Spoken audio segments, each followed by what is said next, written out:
Nobody paid attention to the security guard in the cheap polyester uniform. Frank Rodriguez was just part of the casino furniture, invisible to high rollers and tourists alike. What they didn't know was why a man with his qualifications chose to work casino security for 12 years. Tonight, they were about to find out. Welcome to True Human Tales. Before we continue this intense story of hidden identity and high-stakes confrontation, tell me in the comments from which city in the world are you watching this video today. And if you believe stories like this need to be heard, hit that subscribe button to support the channel. The Golden Palace Casino never slept. 24 hours a day, 7 days a week, the lights blazed and money flowed through this temple of chance on the Las Vegas Strip. Slot machines chimed their electronic melodies, cards whispered across felt tables, and dice tumbled with the weight of dreams and desperation. The air was thick with cigarette smoke, expensive perfume, and the electric tension that comes when fortunes can change with the flip of a card. Frank Rodriguez had been part of this world for 12 years, but he'd never been consumed by it. While dealers and pit bosses came and went, chasing better opportunities or burning out under the pressure, Frank remained constant, always at his post, always watching, always invisible to the guests who saw him as just another piece of casino security. At 54, Frank had the unremarkable appearance that made him perfect for security work. Average height, graying hair kept neat but not styled, the kind of weathered face that had seen enough of life to remain unimpressed by casino excess. His navy blue polyester uniform was standard casino issue, slightly faded from countless wash cycles, a radio clipped to his shoulder that crackled with routine communications, and comfortable black shoes worn smooth from walking endless miles of casino carpet each shift. To the cocktail waitresses in their glittering outfits, he was the guy who quietly helped when drunk customers got handsy, never making a scene but always making the problem disappear.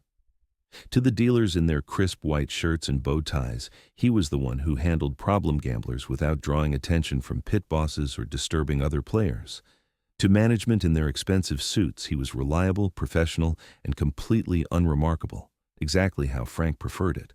But Frank Rodriguez had a secret that no one at the Golden Palace suspected. Before walking the casino floor in polyester, Frank had spent 15 years wearing a different badge. Special Agent Francisco Rodriguez, Federal Bureau of Investigation, Organized Crime Task Force. His real name, real profession, and real reason for being in Las Vegas, all buried under years of deliberate mediocrity. Frank had come to Vegas in 2011 on what was supposed to be a temporary 6-month undercover assignment. The FBI had developed intelligence suggesting that several major crime families were using Las Vegas casinos to launder money on an unprecedented scale, moving millions through seemingly legitimate gambling operations. They needed someone inside who could blend in seamlessly and observe without attracting attention, someone who could become invisible in plain sight. That was 12 years ago. The operation had expanded far beyond its original scope, evolving into comprehensive surveillance of an entire ecosystem of organized crime, international money laundering, and high-level corruption that reached into the Nevada state government, casino regulatory boards, and even federal agencies. Frank had become the perfect deep-cover asset, so thoroughly embedded in his role that he'd almost forgotten who he really was before the polyester uniform and security badge. Tonight, all of that was about to change.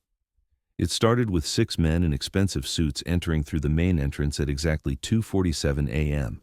Frank noted the time automatically, a habit from years of writing incident reports. During 12 years of graveyard shifts, Frank had developed an eye for patterns, for the subtle differences between legitimate high rollers and the kind of dangerous money that brought federal attention. These men moved wrong, too synchronized, too aware of each other's positions, too professional in their spacing and formation. They didn't gawk at lights or head for high-limit rooms like regular whales. Instead, they spread out through the casino with practiced precision. Frank's FBI instincts, dormant for so long, suddenly activated. He keyed his radio casually. "Control, this is Rodriguez. 6 individuals entering main floor, suits moving in formation." "Copy that, Frank. Probably high rollers from the convention. Keep routine surveillance." But Frank knew better. The way they positioned themselves throughout the casino, maintaining sight lines and communication angles, this was operational planning. Frank had seen this pattern 15 years ago when tracking organized crime families who treated casinos like personal ATMs. These weren't gamblers. This was reconnaissance. Frank began his patrol route with renewed focus, years of training reasserting themselves after lying dormant beneath casino routine. The 6 men had taken positions throughout the gaming floor with military precision, 2 near the poker room where serious money changed hands in quiet, professional games, 1 at the high-limit slots where individual spins could cost thousands, 1 at the craps tables where crowds gathered and noise provided cover, and 2 positioned strategically by the main cashier cage where the real money lived. Professional spacing, overlapping fields of view, quick access to exit routes. Frank palmed his phone and sent a text to a number he hadn't used in 2 years. Package delivery in progress, 6 movers, professional grade. The response came within seconds. Understood. ETA 20 minutes, maintain cover. After 12 years of being nobody, Special Agent Francisco Rodriguez was back in business. At 3:15 a.m., the power went out. Not completely. Backup generators kicked in within seconds. But in those brief dark moments, Frank heard the distinctive sound of automatic weapons being readied. When emergency lighting came up, everything had changed. The 6 men wore ski masks now and carried military-grade assault rifles with professional competence. This wasn't robbery. This was a military operation disguised as a heist. "Ladies and gentlemen," the leader announced, voice carrying across the suddenly silent casino floor. "This is now a restricted area. Everyone remain calm, follow instructions, and no one gets hurt." The customers and staff who'd been focused on cards and dice were now hostages in what Frank recognized as a precision operation. The timing, coordination, equipment, everything suggested months of planning and significant backing. Frank's radio crackled. "All security personnel, respond to main floor. We have multiple armed." The transmission cut off as 1 gunman shot out the security office windows. Frank realized his backup wasn't coming. The casino's security team was either dead, incapacitated, or pinned down. He was on his own. For the first time in 12 years, Frank allowed himself to think like FBI Special Agent Francisco Rodriguez. 6 hostiles, all armed with assault rifles, approximately 200 civilians in immediate danger. Primary objective appeared to be the main vault containing $12 million in cash. Frank switched to a federal frequency he'd memorized but never used. "This is Agent Rodriguez, FBI badge number 2847. I have eyes on an armed robbery in progress at the Golden Palace Casino. Multiple hostiles with military-grade weapons, estimated 200 civilian hostages, requesting immediate federal tactical response and medical standby." The voice that crackled back was crisp, professional, and clearly surprised. "Agent Rodriguez? Sir, according to our records, you've been listed as deep cover inactive status for 12 years. Are you breaking cover?" Frank looked at terrified faces of customers and staff. "Affirmative. Cover is blown. Send everything you've got. FBI Tactical Response Team en route. ETA 15 minutes. 15 minutes. In a hostage situation with professional operators, that might as well be 15 hours. Frank had to act now, while hostiles were organizing and before they realized their routine robbery had become a federal case. He moved through the casino with practiced invisibility, but now every step was purposeful. He wasn't just Frank the security guard. He was Agent Rodriguez, and he had work to do. The first hostile was positioned near the poker room, controlling a group of high-stakes players who'd been caught mid-hand when the lights went out, their faces reflecting both terror and the surreal realization that their biggest gamble tonight had nothing to do with cards.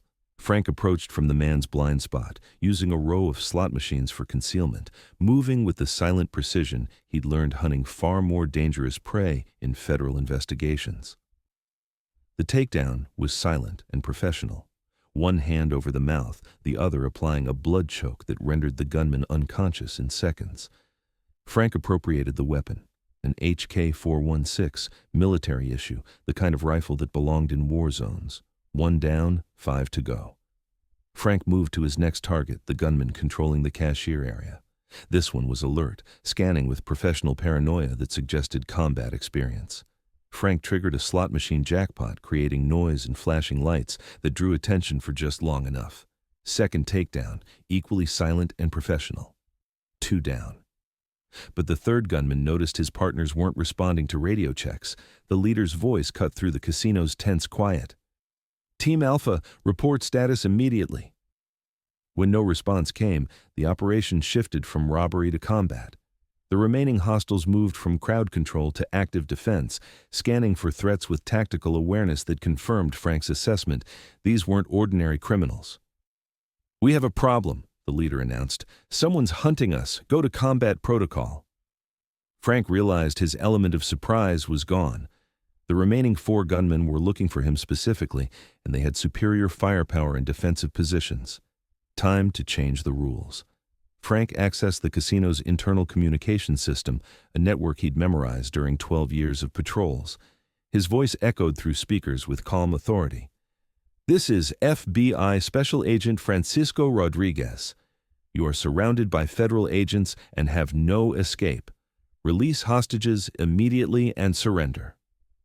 It was a bluff. The tactical team was still 10 minutes out, but Frank bet that professionals would recognize law enforcement authority. The leader's response came through the same speakers. "Agent Rodriguez, we know who you are. 15 years FBI organized crime, 12 years hiding in a security uniform. Did you really think we didn't know?" Frank felt ice in his veins. This wasn't random. This was targeted, personal, and someone had been watching him for years. "You have 30 seconds to surrender," Frank replied, "or I start dropping your team one by one." 30 seconds? The leader laughed. "Agent Rodriguez, you misunderstand. We didn't come to rob the casino. We came for you." The realization hit like a physical blow. 12 years of careful anonymity, and somehow his identity had been compromised. The robbery was cover. The real target had always been him. "Then come and take me," Frank said. The firefight that followed became legend in FBI tactical training courses.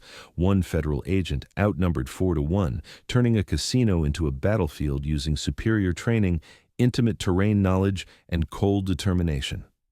Frank used the casino's layout like a weapon. Slot machines provided cover and concealment. The poker room's mirrored walls created disorienting sight lines. The high-limit area's soundproofing allowed movement without detection. Each engagement was brief, precise, decisive. The hostiles were good, military-trained, well-equipped, professionally coordinated. But Frank had spent 12 years learning every inch of this casino, and 15 years before that, learning to hunt people who thought they were untouchable. The third gunman went down in the slot section, caught in crossfire between Frank and his partner's muzzle flash. The fourth fell near craps tables, outflanked by an agent who knew the service corridors better than maintenance staff. That left the leader. Frank found him in the high-limit poker room, using the last hostages as human shields. Close quarters, innocent lives at stake, and a professional operator who'd saved the most dangerous part for last. "Agent Rodriguez," the leader called. 12 years is a long time to hide, but some debts never expire." "Who sent you?" Frank demanded, weapon trained on the narrow angle where the gunman's head was partially visible. "The Torrino family sends their regards. You remember them? The RICO case that put half their organization in federal prison? They've been waiting for payback," Frank remembered. His last major case before going undercover, a 2-year investigation that had decimated one of the most powerful crime families on the West Coast. He'd thought they were neutralized. "Vincent Torrino died in federal prison 5 years ago," Frank said, "but his son didn't, and his son has a very long memory." The standoff stretched taut. Professional operator versus federal agent, both with clear shots, both with everything to lose. Hostages caught between barely dared breathe. "You know how this ends," Frank said. "FBI tactical is 2 minutes out. Surrender, and maybe you live to see trial." "Maybe, but you won't." The final exchange lasted 3 seconds. When it was over, Frank Rodriguez was still standing, and the last assault team member was not. FBI Tactical found him securing the scene with calm professionalism of an agent who'd never left the bureau, just worn a different uniform for 12 years. Hostages were shaken, but unharmed. The casino was a disaster zone, but the only casualties were people who'd come looking for revenge. "Agent Rodriguez," the tactical team leader said, recognizing a legend from training videos. "Sir, we thought you were security." Frank looked at his torn polyester uniform, now stained with smoke and blood. "I was. For 12 years, I was just Frank from security." What changed tonight? Frank looked around at the casino where he'd spent 12 years pretending to be someone else. Tonight, they came looking for Agent Rodriguez, so Agent Rodriguez came back. The investigation revealed the full scope. Torrino family associates had spent 5 years planning revenge, using drug trafficking resources to fund military-style assassination disguised as casino robbery. They'd known about Frank's cover, routine, vulnerabilities. They hadn't counted on Frank still being dangerous. 3 weeks later, Frank stood in the FBI Las Vegas field office wearing a proper suit for the first time in 12 years. "What's next, Agent Rodriguez?" his handler asked. "Back to Los Angeles? We could use your organized crime experience." Frank looked out at the Vegas Strip where neon signs advertised dreams and fortunes. "I think I'll stay in Vegas. Maybe it's time to stop hiding." "Active duty?" "Active duty. Turns out the bad guys never stop working. Maybe it's time good guys stopped hiding too." 6 months later, the Golden Palace had a new head of security, Frank Rodriguez, with 15 years FBI and 12 years casino experience. He wore expensive suits instead of polyester uniforms, and his office overlooked the gaming floor where he'd once walked invisible patrols. The casino's security protocols became the most advanced in Las Vegas. Staff training was legendary throughout the industry. And mysteriously, organized crime found the Golden Palace very uncomfortable for conducting business. Frank Rodriguez had spent 12 years learning to be invisible. Now he was learning to be seen again, and criminal organizations discovered that some agents never really retire. They just wait for the right moment to remind everyone why they became legends. The Golden Palace still never slept, but now it slept safer, protected by a man who'd learned that sometimes the best place to hide is in plain sight, and sometimes the best way to serve justice is to wait until justice needs a champion. Frank had been just a security guard in polyester, but when innocent lives were at stake, he had remembered who he really was underneath the disguise, and Las Vegas would never be quite the same. This story was brought to you by True Human Tales. Have you ever encountered someone whose quiet expertise suggested hidden depths?